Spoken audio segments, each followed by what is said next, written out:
Olá, olá a todos! Hoje, mais um capítulo de Missionários da Luz, um livro de André Luiz e Chico Xavier. Vamos ler juntos o capítulo 11, Intercessão. Certa noite, fim da dissertação que Alexandre consagrava aos companheiros terrenos, meu orientador foi procurado por duas senhoras que foram conduzidas em condições especialíssimas àquele curso adiantado de esclarecimentos, porquanto eram criaturas que ainda se encontravam presas aos veículos de carne e que procuravam o instrutor, temporariamente desligadas do corpo por influência do sono. A mais velha, evidentemente espírito mais elevado pelas expressões de luz que se via rodeado, parecia muito conhecida e estimada de Alexandre, que a recebeu com indisfarçáveis demonstrações de carinho. A outra, porém, envolvida num círculo escuro, trazia o semblante lacrimoso e angustiado. «Oh, meu amigo!» exclamou a entidade mais simpática, dirigindo-se ao benévolo orientador depois das primeiras saudações. «Trago-lhe minha prima Esther, que perdeu o esposo em dolorosas circunstâncias.» E, enquanto a senhora indicada enxugava os olhos em silêncio, acabrunhadíssima, a outra continuava: «Alexandre, conheço a elevação e a urgência de seus serviços. Entretanto, ouso pedir sua ajuda para os nossos pesares terrestres. Se houver absurdo em nossa rogativa, desculpe-nos com seu coração clarividente e bondoso. Somos mulheres humanas, perdoe-nos, pois, se batemos à sua porta de benfeitor para atender a problemas tristes.» «Etelvina, minha amiga», falou o instrutor com entonação de ternura, «em toda parte a dor sincera é digna de amparo. Se há sofrimentos na carne, existem eles também aqui, onde nos encontramos sem os despojos grosseiros e, em todos os lugares, devemos estar prontos à cooperação legítima. Diga, portanto, o que desejam e ponham-se à vontade.» Ambas as senhoras demonstraram-se aliviadas e passaram a conversar calmamente. Etelvina, satisfeita, apresentou então a companheira, que começou a relatar seu doloroso romance. Casara-se fazia 12 anos com o segundo noivo que o destino lhe reservara, esclarecendo que o primeiro, a qual amara muito, suicidara-se em circunstâncias misteriosas. A princípio, preocupava-se intensamente com a atitude de Noé, o noivo primeiro, bem amado de seu coração. Todavia, o devotamento de Raul, o esposo que o céu lhe enviara, conseguira desfazer-lhe as mágoas do passado, edificando-lhe a ventura conjugal com amoroso entendimento. Haviam recebido 3 filhinhos da providência divina e viviam em harmonia completa. Raul, conquanto melancólico, era dedicado e fiel. Quanta vez a desejara balsamizar-lhe em vão as chagas recônditas. O companheiro, todavia, nunca se lhe revelara plenamente. Apesar disso, a existência corria-lhe venturosa e calma no santuário da mútua compreensão. Não obstante, porém, viveram para o desempenho das sagradas obrigações domésticas, apareceram inimigos ocultos que lhes haviam subtraído a felicidade. Raul fora assassinado inexplicavelmente. Amigos anônimos recolheram-lhe o cadáver na via pública, trazendo-lhe à casa a terrível surpresa. Tinha ele o coração varado por um tiro de revólver que, embora encontrado junto do corpo enxágue, não lhe pertencia. Que mistério envolveria o hediondo crime? Diversos populares e policiais acreditavam tratar-se de suicídio, tanto assim que todas as diligências da justiça criminal se encontravam interrompidas. Entretanto, em sua convicção de mulher, admitia o assassínio. Que motivos conduziriam um homem probo e trabalhador ao suicídio sem causa? Por que se mataria Raul quando tudo lhes era favorável relativamente ao futuro? E, inegavelmente, seus recursos financeiros não eram extensos, mas sabiam equilibrar, com decência, a despesa doméstica e a receita comum. Não, o companheiro, a seu parecer, teria partido da crosta por imposição de tenebroso crime. Mas em sua generosidade feminina, Esther em lágrimas não desejava positivar a culpabilidade de ninguém, não desejava vingar-se, e sim acalmar o coração em desalento.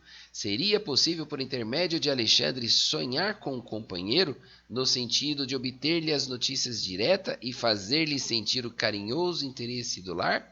Em vista dos filhos pequenos e de 2 velhos tios que estavam dependentes de seus préstimos, a angustiada viúva encontrava-se em péssimas condições financeiras, na viuvez inesperada. Todavia, acrescentava em pranto, estava disposta a trabalhar e consagrar-se aos filhinhos, recomeçando a vida, mas antes disso desejava algum conforto para o coração, anelava inteirar-se do ocorrido e conhecer a situação do esposo para conformar-se. E no fim da longa e sentida exposição rematava lagrimosa, dirigindo-se ao meu orientador. Por piedade, generoso amigo, nada me podeis dizer? Que terá sido feito de Raul? Quem o teria assassinado e por quê? A viúva sofredora parecia alucinada de dor, internava-se através das mais descabidas indagações. Alexandre, porém, longe de se desgostar com as perguntas intempestivas, assumir atitude paternal e, carinhosamente, tomou as mãos da interlocutora, respondendo-lhe: Tenha calma e coragem, minha amiga. Neste momento não é fácil esclarecê-la. É imperioso se indicar com cuidado, a fim de solucionar o problema com o critério devido. Volte, pois, ao lar e descanse a mente oprimida. Ansiedades existem que não se curam à força de raciocínios do mundo. É indispensável conhecer o refúgio da oração, confiando-as ao Supremo Pai. Ampare-se à fé sincera, confie na providência e veremos o que é possível fazer no setor da informação e do socorro fraterno.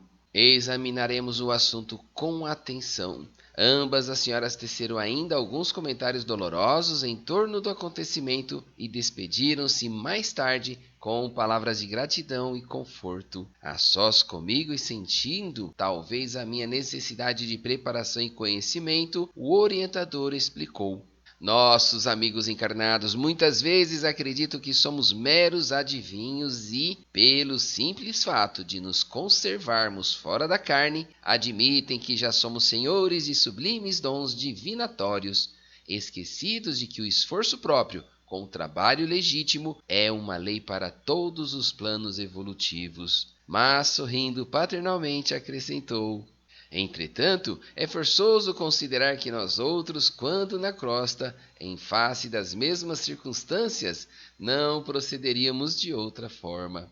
No dia imediato, porque podia eu dispor de mais tempo, convidou-me Alexandre a acompanhá-lo até a residência de Esther. Tomaria o lar da interessada como ponto de partida para as averiguações que desejava levar a efeito. Como? Ponderei. Não seria mais prático invocar diretamente o esposo desencarnado através de nossos poderes mentais? Raul poderia desse modo ser ouvido sem dificuldade, observando-se posteriormente o que se poderia fazer em favor da viúva. O instrutor, todavia, sem desprezar minha ideia, considerou: sem dúvida, esse é o método mais fácil e, em muitos casos, devemos mobilizar semelhantes recursos. Entretanto, André, o serviço intercessório, para ser completo, exige alguma coisa de nós mesmos, concedendo à nossa irmã Esther algo de nosso tempo e de nossas possibilidades, seremos credores de mais justos conhecimentos.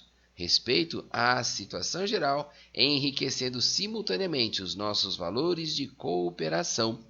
Quem dá o bem é o primeiro beneficiado, quem acende uma luz é o que se ilumina em primeiro lugar. Como quem não desejava dilatar a conversação, Alexandre silenciou, pondo-nos ambos a caminho, compreendendo eu, mais uma vez, que, como na terra, o serviço de colaboração fraternal no plano dos espíritos reclama esforço, tolerância e diligência. A casa da pobre viúva localizava-se em rua modesta e, embora relativamente confortável, parecia habitada por muitas entidades de condição inferior. o que observei sem dificuldade pelo movimento de entradas e saídas antes mesmo de nossa penetração no ambiente doméstico. Entramos sem que os desencarnados infelizes nos identificassem a presença em virtude do baixo padrão vibratório que lhes caracterizava as percepções. O quadro, porém, era doloroso de se ver. A família, constituída da viúva, 3 filhos e um casal de velhos, permanecia à mesa de refeições no almoço muito simples. Entretanto, um fato até então inédito para mim feriu minha observação. 6 entidades envolvidas em círculos escuros acompanhavam-nos ao repasto, como se estivessem tomando alimentos por absorção. Oh, meu Deus! Exclamei aturdido, dirigindo-me ao instrutor. Será crível? Desencarnados à mesa? Alexandre replicou tranquilo. Meu amigo, os quadros de viciação mental, ignorância e sofrimento nos lares sem equilíbrio religioso são muito grandes. Onde não existe organização espiritual, não há defesas da paz de espírito. Isto é intuitivo para todos os que estimem um reto pensamento. Após ligeira pausa em que fixava, compadecido, a paisagem interior, prosseguiu. Os que desencarnam em condições de excessivo apego aos que deixam na crosta, neles encontrando as mesmas algemas, quase sempre se mantêm ligados à casa, às situações domésticas, aos fluidos vitais da família. Alimentam-se com a parentela e dormem nos mesmos aposentos onde se desligaram do corpo físico. Mas chegam a se alimentar de fato, utilizando as mesmas acepipes de outro tempo? Indaguei espantado ao ver a satisfação das entidades congregadas ali, absorvendo gostosamente as emanações dos pratos fumegantes. Alexandre sorriu e acrescentou: tanta admiração somente por vê-los tomando alimentos pelas narinas? E nós outros? Desconhece você porventura que o próprio homem encarnado recebe mais de 70% da alimentação comum através de princípios atmosféricos, captados pelos condutos respiratórios? Você não ignora também que as substâncias cozidas ao fogo sofrem profunda desintegração? Ora, os nossos irmãos viciados nas sensações fisiológicas encontram nos elementos desintegrados o mesmo sabor que experimentavam quando em uso do envoltório carnal. No entanto, ponderei, parece desagradável tomar refeições obrigando-nos à companhia inevitável de desconhecidos e mormente desconhecidos da espécie que temos sob os olhos. Mas você não pode esquecer, aduziu o orientador, que não se trata de gente anônima. Estamos vendo familiares diversos que os próprios encarnados retêm com as suas pesadas vibrações de apego doentio. Alexandre pensou um momento e continuou. Admitamos, contudo, a sua hipótese. Ainda que a mesa doméstica estivesse rodeada de entidades indignas, estranhas aos laços consanguíneos, resta a certeza de que as almas se reúnem obedecendo às tendências que lhes são características e à circunstância de que cada espírito tem as companhias que prefere. E, desejoso de fornecer bases sólidas ao meu aprendizado, considerou: a mesa familiar é sempre um receptáculo de influenciações de natureza invisível. Valendo-se dela, medite o homem no bem, e os trabalhadores espirituais nas vizinhanças do pensador virão partilhar-lhe o serviço no campo abençoado dos bons pensamentos. Conserve-se a família em plano superior, rendendo culto às experiências elevadas da vida, e os orientadores da iluminação espiritual aproximar-se-ão, lançando no terreno da palestra construtiva as sementes das ideias novas, que então se movimentam com a beleza sublime da espontaneidade. Entretanto, pelos mesmos dispositivos da lei de afinidade, a maledicência atrairá os caluniadores invisíveis e a ironia buscará, sem dúvida, as entidades galhofeiras e sarcásticas que inspirarão o anedotário menos digno, deixando margem vastíssima à leviandade e à perturbação. Indicando o grupo à mesa, Alexandre acentuou: aqui, os tristes inveterados atraem os familiares desencarnados de análoga condição,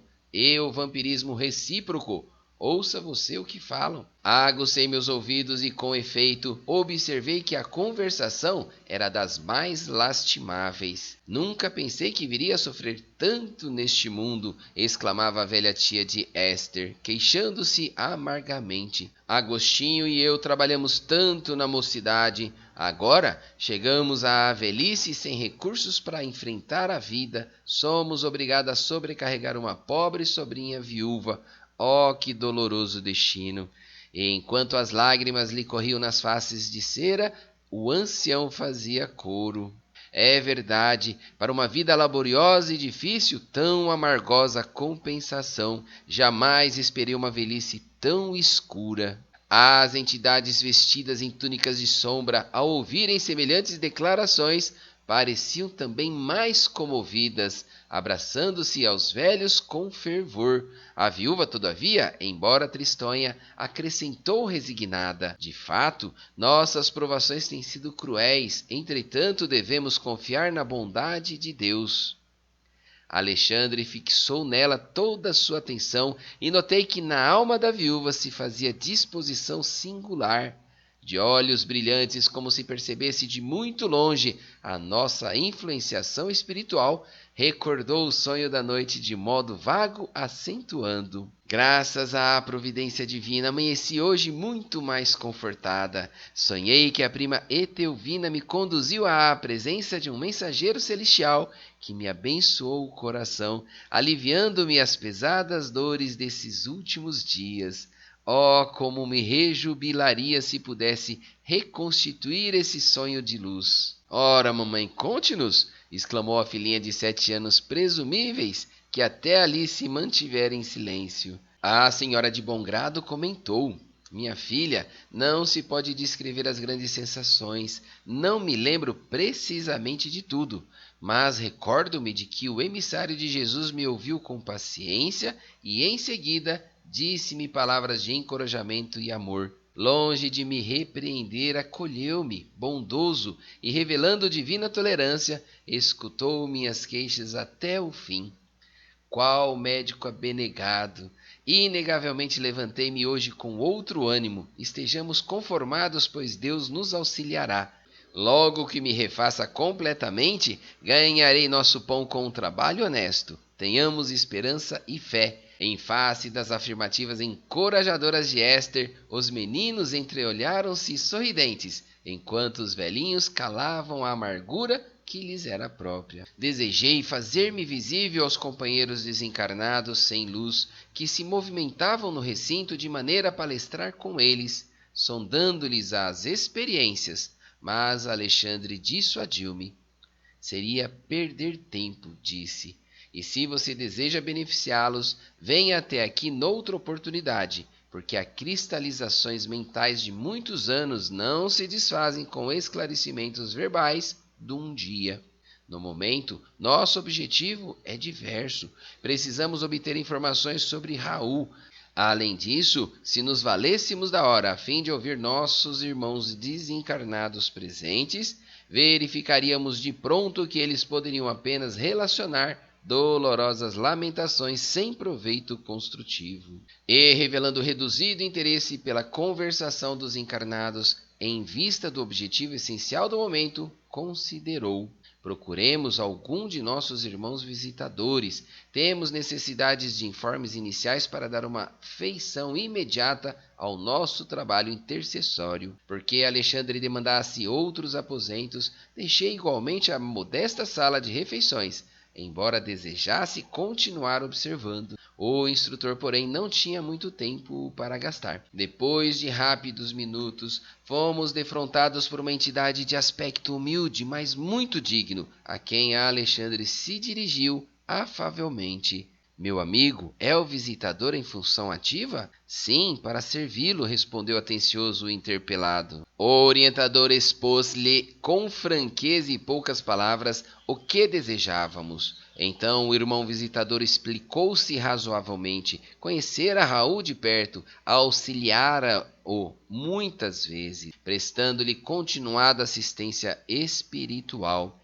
Todavia não pudera nem ele nem os outros amigos evitar-lhe o suicídio friamente deliberado. Suicídio? Interrogou Alexandre, procurando informar-se de maneira completa.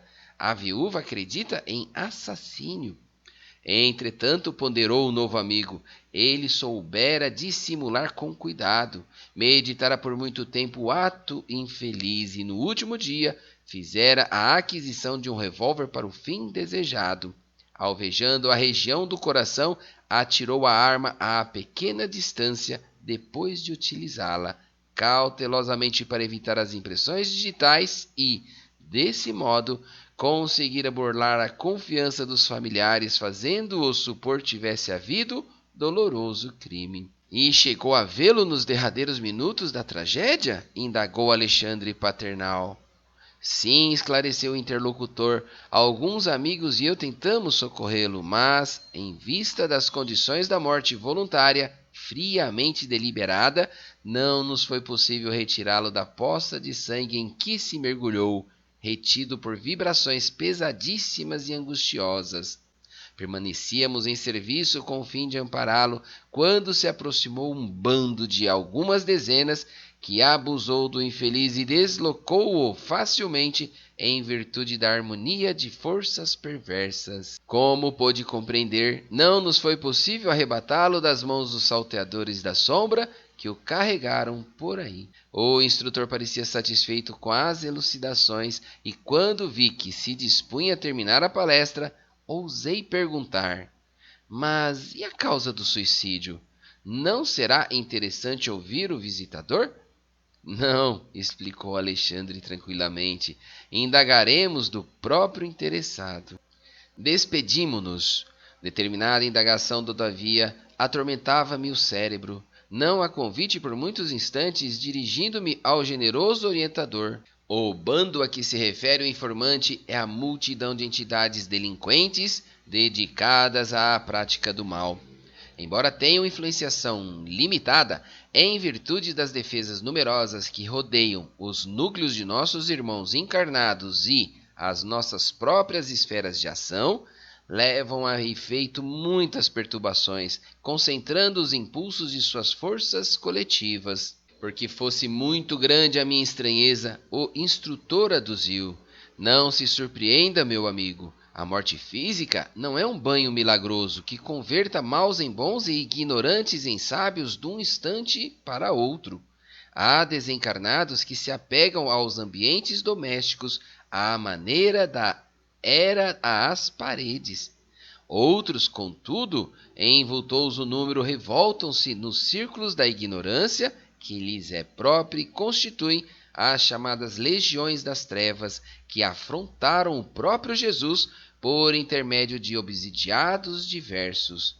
Organizam-se diabolicamente, formam cooperativas criminosas e ai daqueles que se transformam em seus companheiros. Os que caem na senda evolutiva pelo descaso das oportunidades divinas são escravos sofredores desses transitórios, mas terríveis poderes das sombras, em cativeiro que pode caracterizar-se por longa duração. Mas o visitador regional, como guarda destes sítios, inquiri espantado, não poderia defender o suicida infeliz? Se ele fosse vítima de assassínio, sim, respondeu o instrutor, porque na condição real de vítima, o homem segrega determinadas correntes de força magnética suscetíveis de pô-lo em contato com os missionários do auxílio. Mas no suicídio previamente deliberado, sem a intromissão de inimigos ocultos, como este sob nossa observação, o desequilíbrio da alma é inexprimível e acarreta absoluta incapacidade de sintonia mental com os elementos superiores. Mas, indaguei assombrado, as sentinelas espirituais não poderiam socorrer independentemente? Esboçou Alexandre um gesto de tolerância fraterna e acentuou: sendo a liberdade interior apanágio de todos os filhos da criação, não seria possível organizar precipitados serviços de socorro para todos os que caem nos precipícios dos sofrimentos por ação propositada, com plena consciência de suas atitudes. Em tais casos, a dor funciona como medida de auxílio nas corrigendas indispensáveis. Mas, e os maus que parecem felizes na própria maldade? Perguntará você naturalmente. Esses são aqueles sofredores perversos e endurecidos de todos os tempos, que apesar de reconhecerem a decadência espiritual de si mesmos, criam perigosa crosta de insensibilidade em torno do coração. Desesperados e desiludidos, abrigando venenosa revolta, atiram-se à onda torva do crime até que um novo raio de luz lhes desabroche no céu da consciência. O assunto oferecia ensejo a valiosos esclarecimentos, mas Alexandre esboçou um gesto de quem não podia gastar muito tempo com palavras e, depois de ligeiro intervalo, acrescentou: André, mantenha-se em oração, ajudando-me por alguns momentos. Agora que tenho informações positivas do visitador, preciso mobilizar minhas possibilidades de visão, se indicando quanto ao paradeiro do irmão infeliz. Não obstante conservar-me em prece, observei que o orientador entrava em profundo silêncio. Daí a alguns minutos, Alexandre tomou a palavra e exclamou como quem estivesse voltando de surpreendente excursão: Podemos seguir adiante. O pobre irmão semi-inconsciente permanece imantado a um grupo perigoso de vampiros em lugarejo próximo. O instrutor pôs-se a caminho, seguiu passo a passo, em silêncio, apesar de minha intensa curiosidade. Em pouco tempo, distanciando-nos dos núcleos suburbanos, encontramo-nos nas vizinhanças de Grande Matadouro. Minha surpresa não tinha limites, porque observei a atitude de vigilância assumida pelo meu orientador, que penetrou firmemente a larga porta de entrada. Pelas vibrações ambientes, reconheci que o lugar era dos mais desagradáveis que conhecera até então, em minha nova fase de esforço espiritual. Seguindo Alexandre de muito perto, via numerosos grupos de entidades francamente inferiores que se alojavam aqui e ali. Diante do local em que se processava a matança dos bovinos, percebi um quadro estarrecedor. Grande número de desencarnados em lastimáveis condições atiravam-se aos borbotões de sangue vivo, como se procurassem beber o líquido em sede devoradora. Alexandre percebera o assombro doloroso que se apossara de mim e esclareceu-me com serenidade. Está observando, André? Estes infelizes irmãos que nos não podem ver pela deplorável situação de embrutecimento e inferioridade estão sugando as forças do plasma sanguíneo dos animais. São famintos que causam piedade. Poucas vezes em toda a vida eu experimentara tamanha repugnância. As cenas mais tristes das zonas inferiores que, até ali, pudera observar, não me haviam impressionado com tamanho amargor. Desencarnados à procura de alimentos daquela espécie, matadouro cheio de entidades perversas? Que significava tudo aquilo? Lembrei meus reduzidos estudos de história, remontando-me à época em que as gerações primitivas ofereciam aos supostos deuses o sangue de touros e cabritos. Estaria ali, naquele quadro horripilante, a representação antiga dos sacrifícios em altares de pedra? Deixei que as primeiras impressões me encandecessem o cérebro a ponto de sentir, como noutro tempo, que minhas ideias vagueavam em turbilhão. Alexandre, contudo, solícito como sempre, acercou-se-me mais carinhosamente de mim e explicou: Por que tamanha sensação de pavor, meu amigo? Saia de si mesmo, quebre a concha da interpretação pessoal e venha para o campo largo da justificação. Não visitamos nós ambos na esfera da crosta os açougues mais diversos? Lembro-me de que em meu antigo lar terrestre havia sempre grande contentamento familiar pela matança dos porcos. A carcaça de carne e gordura significava abundância da cozinha e conforto do estômago. Com o mesmo direito, acercam-se os desencarnados, tão inferiores quanto já o fomos, dos animais mortos, cujo sangue fumegante lhes oferece vigorosos elementos vitais. Sem dúvida, o quadro é lastimável. Não nos compete, porém, lavrar as condenações. Cada coisa, cada ser, cada alma permanece no processo evolutivo que lhe é próprio. E se já passamos pelas estações inferiores, compreendendo como é difícil a melhoria no plano de elevação, devemos guardar a disposição legítima de auxiliar sempre, mobilizando as melhores possibilidades ao nosso alcance a serviço do próximo. A advertência fora utilíssima. As palavras do instrutor caíram-me na alma a preceito, retificando-me a atitude mental. Encarei sereno o quadro sobre meus olhos e, notando que me reequilibrara, Alexandre mostrou-me uma entidade de aspecto lamentável, semelhante a um automato a vaguear em torno dos demais. Depois de fixar-lhe os olhos quase sem expressão, reparei que sua vestimenta permanecia ensanguentada. É o suicida que procuramos, exclamou o instrutor claramente. Que? Perguntei espantado. Por que precisariam dele, os vampiros? Semelhantes infelizes, elucidou Alexandre, abusam de seus recém-desencarnados sem qualquer defesa, como este pobre Raul, nos primeiros dias que se sucedem à morte física, subtraindo-lhes as forças vitais depois de lhes explorarem o corpo grosseiro. Estava atônito, lembrando as antigas informações religiosas sobre as tentações diabólicas, mas o orientador, firme na missão sagrada de auxílio, obtemperou. André, não se impressione em sentido negativo. Todo homem encarnado ou desencarnado que se desvie da estrada reta do bem pode vir a ser perigoso gênio do mal. Não temos tempo a perder. Vamos agir socorrendo o desventurado. Seguindo o prestimoso mentor, aproximei-me também do infeliz. Alexandre alçou a destra sobre a fronte de Raul e envolveu-o em vigoroso influxo magnético.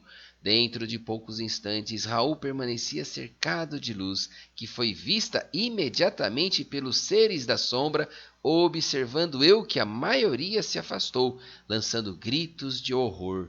Vendo a claridade que rodeara a vítima, estavam lívidos, espantados. Um dos algozes mais corajoso replicou em voz alta: Deixemos este homem entregue à sua sorte. Os espíritos poderosos estão interessados nele. Larguemo-lo. Enquanto se retiravam os verdugos apressadamente, como se temessem algo que eu não podia compreender ainda, em face da aproximação bendita daquela luz que vinha de mais alto, perdia-me em dolorosas interrogações íntimas.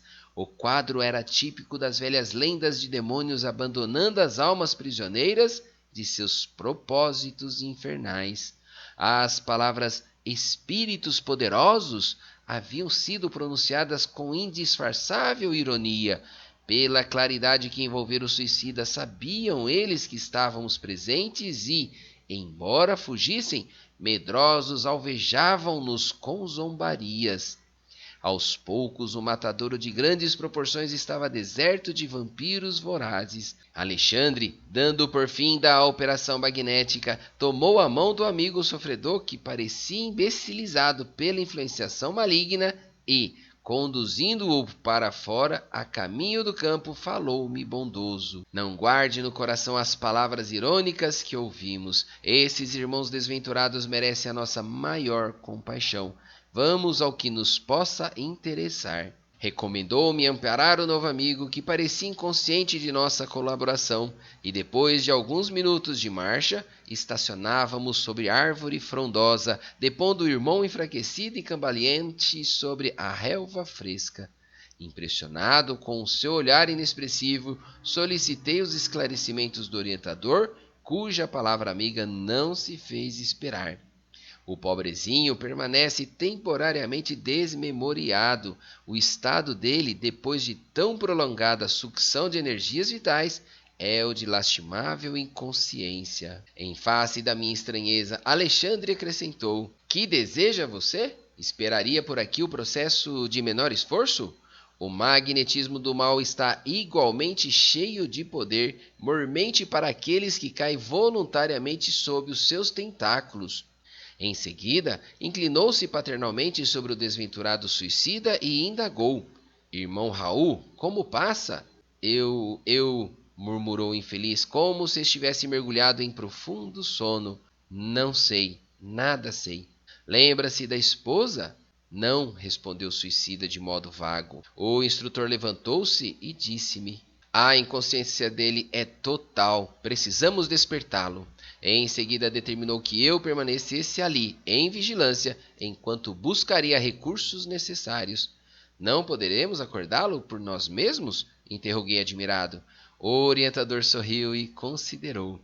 Bem, se reconhece que você não é veterano em serviços intercessórios. Esquece-se de que vamos despertá-lo não só para a consciência própria, senão também para a dor?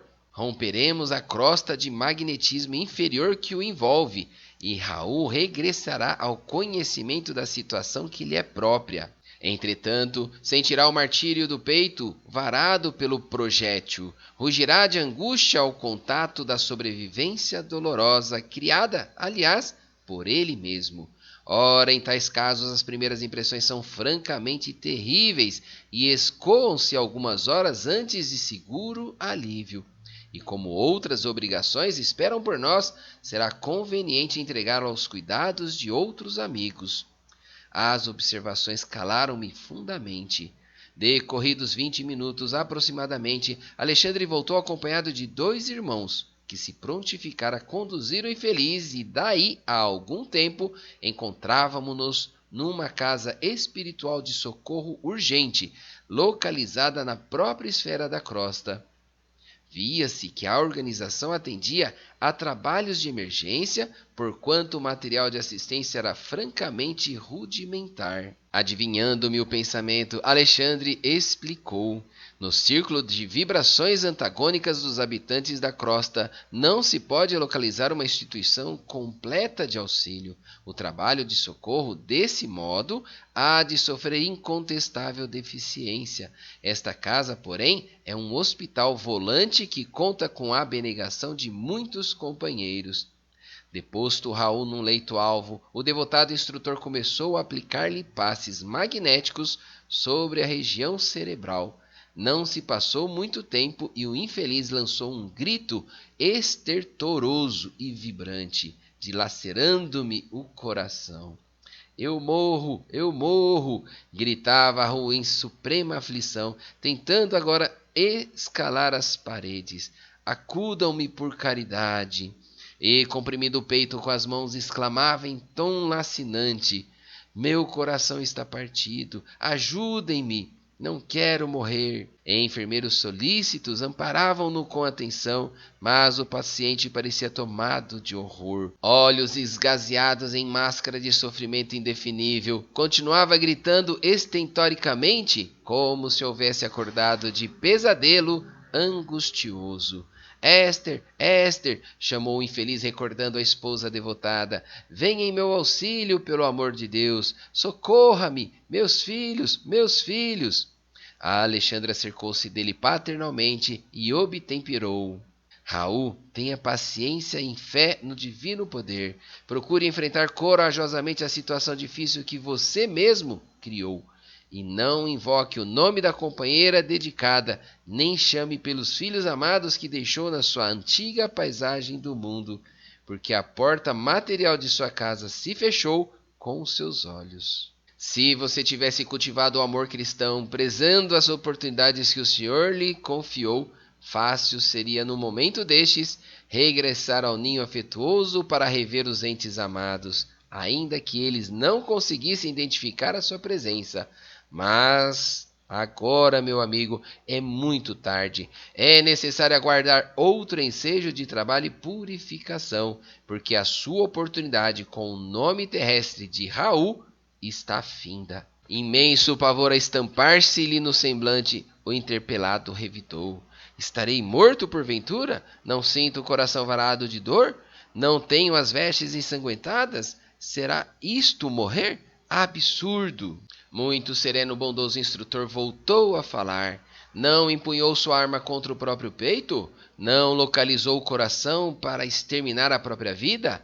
Oh, meu amigo, podem os homens enganar uns aos outros, mas nenhum de nós poderá iludir a justiça divina. Revelando extrema vergonha ao sentir-se a descoberto, o suicida prorrompeu em soluços, murmurando: "Ah, desventurado que sou, 1000 vezes infeliz!"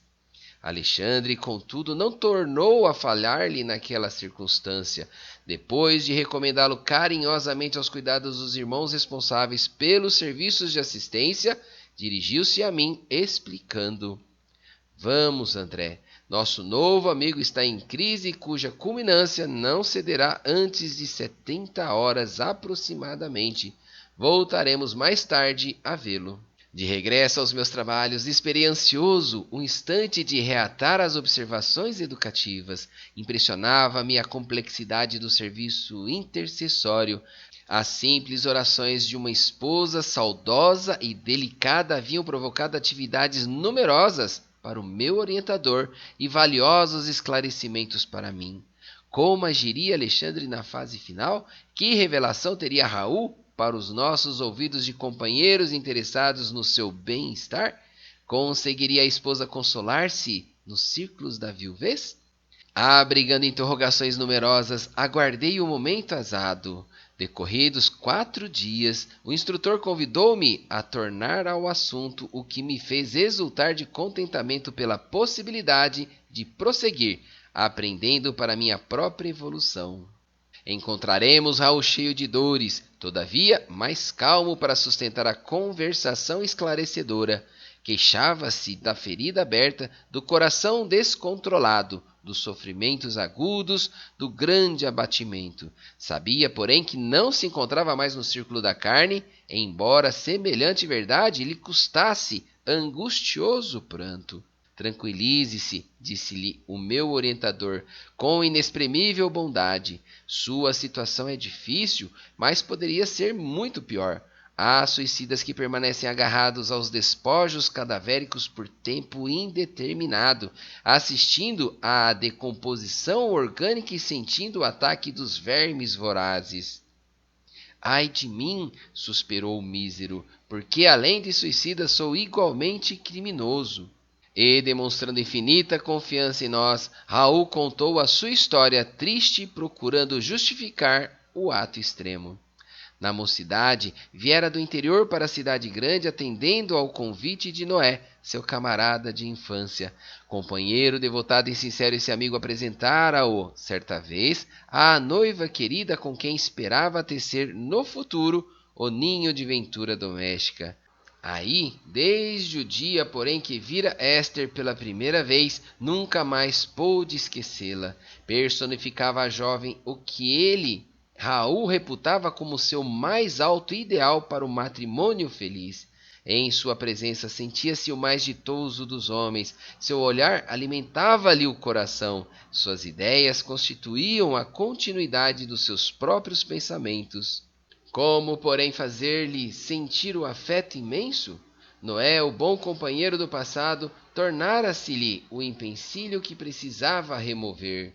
Esther seria incapaz de traição ao compromisso assumido. Noé mostrava-se infinitamente bondoso e estimável para provocar um rompimento. Foi então que lhe nasceu no cérebro a tenebrosa ideia de um crime. Eliminaria o rival. Não cederia sua felicidade a ninguém. O colega deveria morrer. Mas como efetuar o plano sem complicações com a justiça? Enceguecido pela paixão violenta, passou a estudar minuciosamente a realização de seus criminosos propósitos e encontrou uma fórmula sutil para a eliminação do companheiro dedicado e fiel. Ele, Raul, passou a usar conhecido e terrível veneno em pequeninas doses, aumentando-as vagarosamente até habituar o organismo com quantidades que para o trem seriam fulminantes. Atingido o padrão de resistência, convidou o companheiro para um jantar e propinou-lhe o veneno odioso em vinho agradável que ele próprio bebeu, sem perigo algum. Noé, porém, desaparecera em poucas horas, passando por suicida a apreciação geral. Guardou ele, para sempre, o segredo terrível e, depois de cortejar gentilmente a noiva chorosa, conseguiu impor-lhe simpatia que culminou em casamento. Atingir a realização do que mais desejava. Esther pertencia-lhe na qualidade de mulher. Vieram os filhinhos enfeitar-lhe o viver, mas a sua consciência fora ferida sem remissão. Nas mais íntimas cenas do lar, via Noé, através da tela mental, exprobando-lhe o procedimento. Os beijos da esposa e as carícias dos filhos não conseguiam afastar a visão implacável. Ao invés de descrescerem, seus remorsos aumentavam sempre. No trabalho, na leitura, na mesa de refeições, na alcova conjugal, permanecia a vítima a contemplá-lo em silêncio.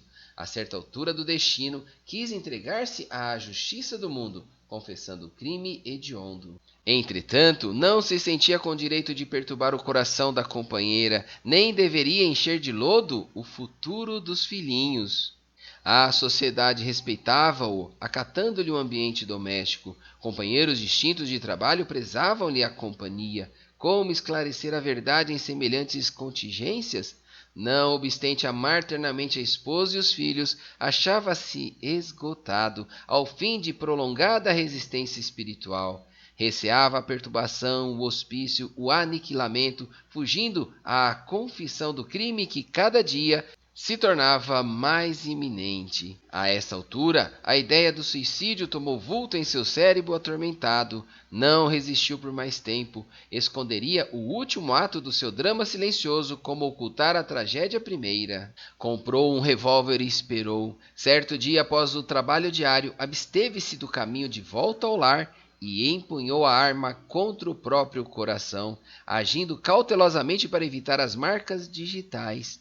Atingindo o alvo, num supremo esforço desfizera-se do revólver homicida e não teve a atenção voltada senão para o intraduzível padecimento do tórax estrangulado. Dificilmente, como se os seus olhos permanecessem anuviados, sentiu que algumas pessoas tentavam socorrê-lo e, em seguida, verdadeira multidão de criaturas que ele não pôde ver arrebatava-o do local de dor. Desde então, um enfraquecimento geral tomara-o por completo. Sentia-se presa de um sono pesado e angustioso, cheio de pesadelos cruéis. E, por fim, somente recuperar a consciência de si mesmo, ali naquele quarto modesto, depois de Alexandre restaurar-lhe as energias em prostração. Terminando a confissão longa e amargurosa, Raul tinha o peito opresso e lágrimas pesadas a lhe lavarem o rosto. Comovidíssimo, não sabia por minha vez o que externar. Aquele drama oculto daria para impressionar corações de pedra. Alexandre, contudo, demonstrando a grandeza de suas elevadas experiências, mantinha a respeitável serenidade e falou: Nos maiores abismos, Raul, há sempre lugar para a esperança. Não se deixe dominar pela ideia de impossibilidade. Pense na renovação de sua oportunidade. Medite na grandeza de Deus. Transforme o remorso em propósito de regeneração. E, após ligeira pausa, enquanto o infeliz se debulhava em pranto, o mentor prosseguiu. Em verdade, seus males de agora não podem desaparecer milagrosamente. Todos faremos a colheita compatível com a semeadura, mas também nós, que hoje aprendemos alguma coisa, já passamos vezes inúmeras pela lição de recomeçar. Tenha calma e coragem. Em seguida, Alexandre passou a notificá-lo relativamente à causa de nosso interesse, explicando-lhe que o trabalho de auxílio fraterno fora iniciado através de orações da esposa carinhosa e desolada. Deu-lhe notícias dela, dos filhinhos e dos velhos tios. Falou-lhe da saudade de Esther e de sua ansiedade para vê-lo, ainda que fosse em ligeiro minuto, em ocasião de sono do veículo físico. Em ouvindo as derradeiras informações, o suicida pareceu reanimar-se vivamente e observou: Ai, não sou digno, minha miséria acentuar-lhe-ia as dores. O orientador, porém, afagando-lhe paternalmente a fronte, prometeu intervir e solucionar o problema. Retiramo-nos de novo e, percebendo minha profunda admiração, Alexandre respondeu: No pequeno drama em observação, meu amigo, você pode calcular a extensão e complexidade de nossas tarefas nos serviços intercessórios. Os nossos companheiros encarnados pedem-nos, por vezes, determinados trabalhos muito distantes do conhecimento das verdadeiras situações. Para a sociedade humana, Raul é uma vítima de sicários ocultos, quando é apenas vítima de si mesmo. Para a companheira é o marido ideal, quando foi criminoso e suicida. Compreendia as dificuldades morais em que nos achávamos para atender à petição que nos conduzira ao semelhante serviço. As palavras do instrutor não evidenciavam outra coisa. Entendendo assim, ousei perguntar: acredita esteja a irmã Esther preparada para o realismo de nossas conclusões? A Alexandre abanou a cabeça negativamente e redarguiu: somente são dignos da verdade plena os que se encontrem plenamente libertados das paixões.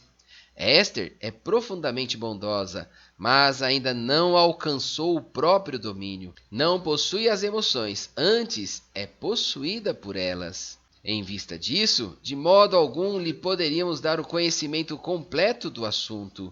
Está preparada para a consolação, não para a verdade. As afirmativas do instrutor chocaram-me de certo modo. De que maneira omitir os pormenores da tragédia? Não seria faltar à realidade? Por que processo confortar a esposa saudosa, ocultando-lhe o sentido verdadeiro dos acontecimentos? A Alexandre, porém, compreendeu minha indagação e observou: com que direito perturbaríamos o coração de uma pobre viúva na crosta, a pretexto de sermos verdadeiros? Por que motivo tisnar a esperança tranquila de 3 crianças adoráveis, envenenando-lhes, talvez, o destino, tão só para nos exibirmos como campeões da realidade? Haverá mais alegria em mostrar a sombra do crime que em descobrir a fonte do conforto? André, meu irmão, a vida pede muito discernimento. Cada palavra tem sua ocasião, como cada revelação, o seu tempo. Não podemos compreender um serviço de socorro com o esmagamento do suplicante. A oração de Esther não lhe poderia ser portadora de desalento. Por isso mesmo, nem todos recebem, quando querem, a delegação de mais alto para os serviços de assistência. Registrei a observação.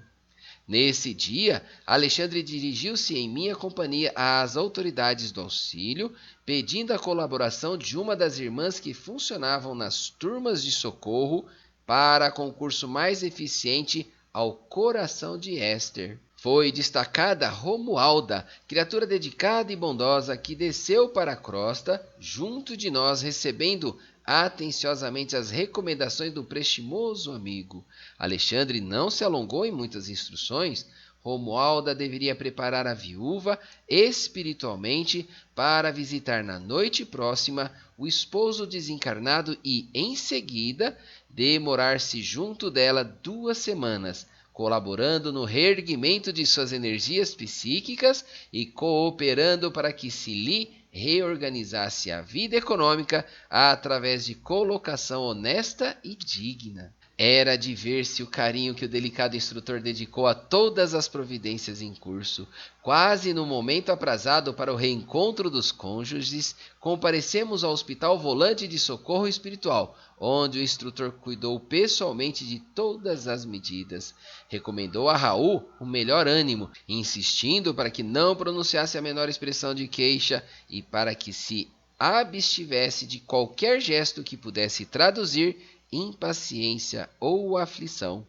Em seguida, mandou velar a chaga aberta e sanguinolenta, muito visível na região dilacerada do organismo perispiritual, para que a esposa não recebesse qualquer impressão de sofrimento. O próprio Raul, admirado pela lição de boas maneiras, atendia satisfeito e reanimado a todas as instruções.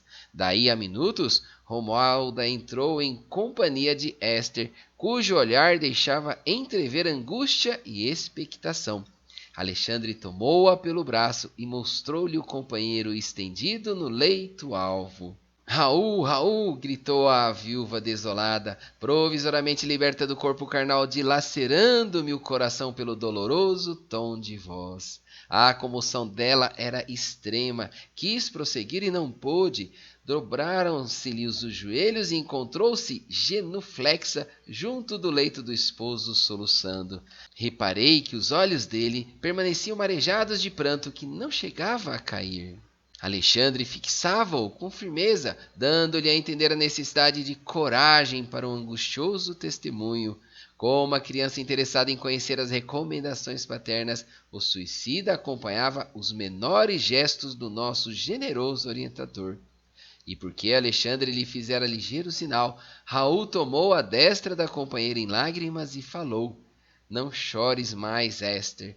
Tem confiança em Deus. Veja pelos nossos filhinhos e ajuda-me com tua fé.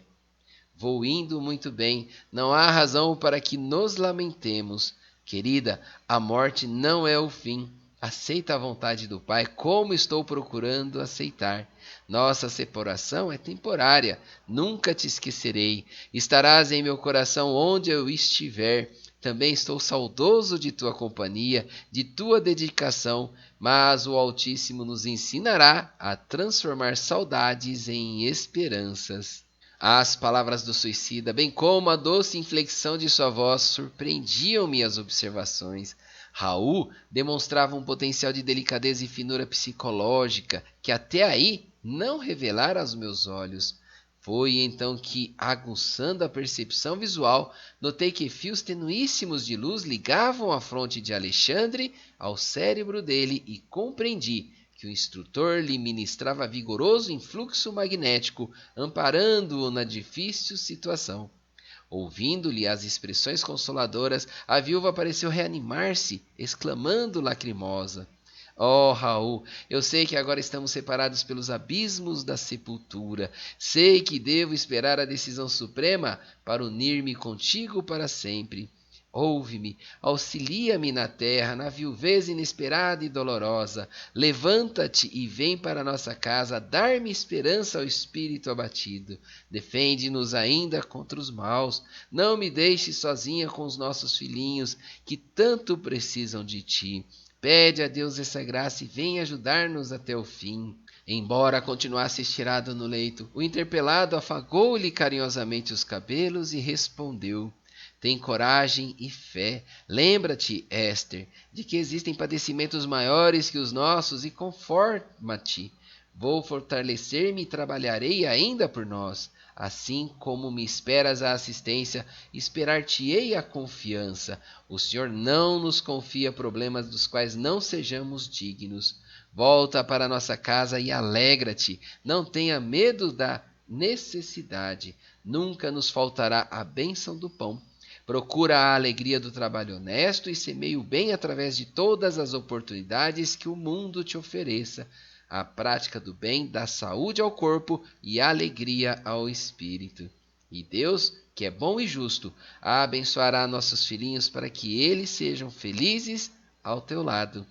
Não te demores mais, volta confiante, guarda a certeza de que eu estou vivo e de que a morte do corpo é somente a necessária transformação.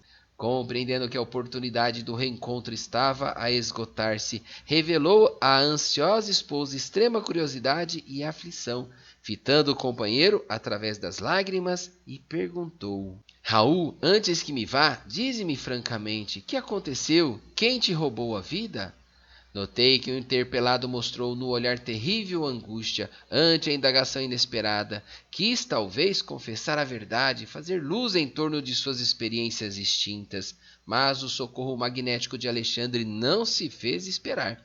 Jato de intensa luminosidade partiu da mão do orientador, que a essa altura da conversação mantinha sobre a fronte do suicida a destra protetora. Transformou-se-lhe a expressão fisionômica, restabelecendo-se-lhe a serenidade e a coragem. Novamente calmo, Raul falou à companheira: Esther, os processos da justiça divina não se encontram ao dispor da nossa apreciação. Guarda contigo a certeza de que estamos sendo instruídos todos os dias e em todos os acontecimentos. Aprende a procurar antes de tudo a vontade de Deus.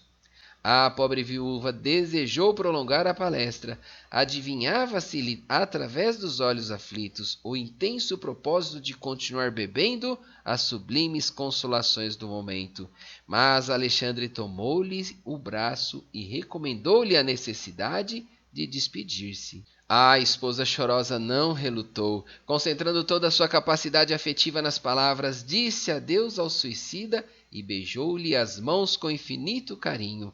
Algo distante da organização hospitalar de emergência, confiou-a o instrutor aos cuidados de Romualda e regressou em minha companhia.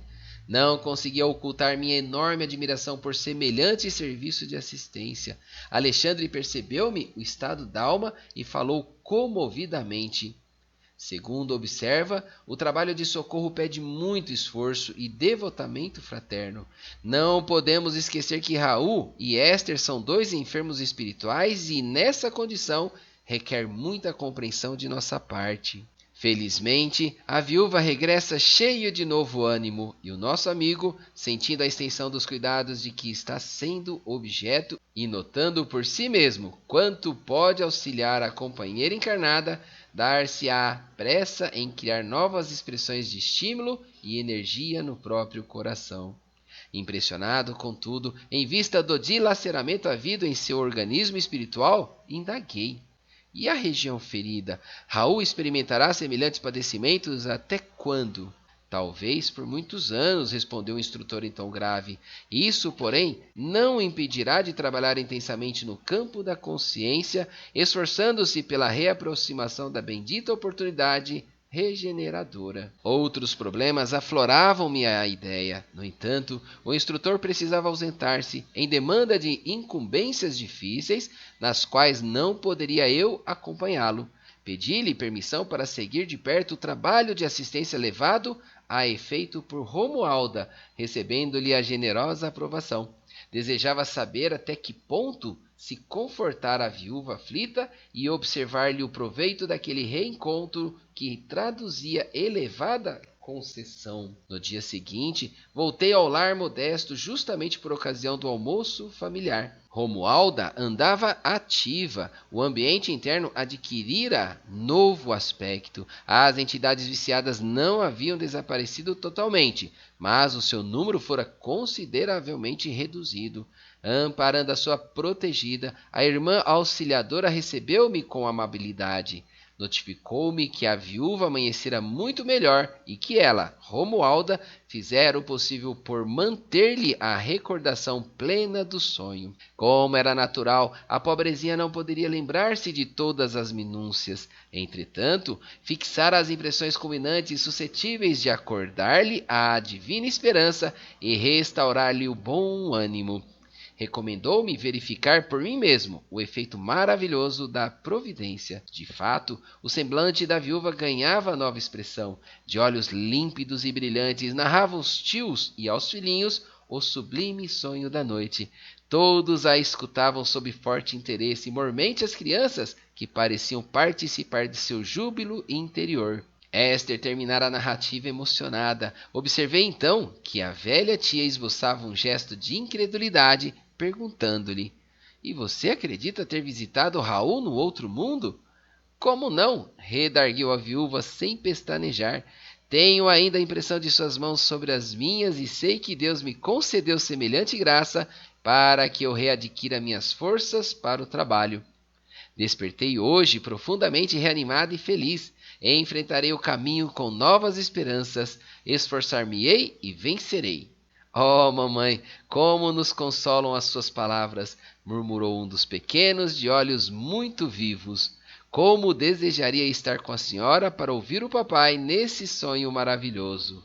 Nesse instante, o velhinho que se alimentava em silêncio ponderou na qualidade de excelente representante da descrença humana.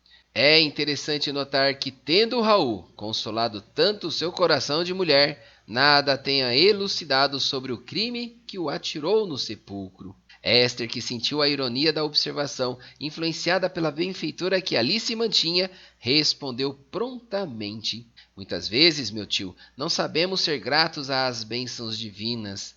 Recordo-me desta verdade ao lhe ouvir semelhante raciocínio.